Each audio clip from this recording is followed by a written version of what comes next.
Volunteers working with the human rights group Memorial searched for 5 years before finding the site of these graves at Toksovo, about 20 miles northwest of St Petersburg.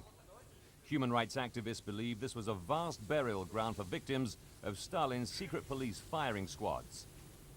About 100 volunteers who began digging in August have recovered 20 sets of remains so far from the forest in Toksovo. They've sent 9 sets of remains to a forensic laboratory to try and establish age, sex, cause and time of death. This volunteer says most of the skulls we find are shattered into many different pieces. When the bullet exits the skull, it usually destroys it. Memorial has come across other indirect evidence, including official documents and aerial photos, indicating that approximately 30,000 missing victims were buried there. They couldn't have been killed by the Nazis because German forces did not reach this area in World War II. But tens of thousands were rounded up in and around St Petersburg during the height of Stalin's Great Terror for alleged crimes against the state.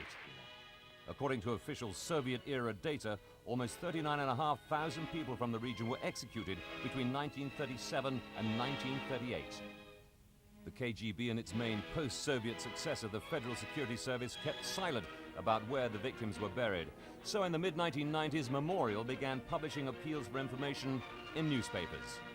If the Federal Security Service breaks its silence and confirms that the Toksovo pits are part of the Stalin-era mass grave, the human rights groups say they'll cease digging and declare the area a monument to the victims.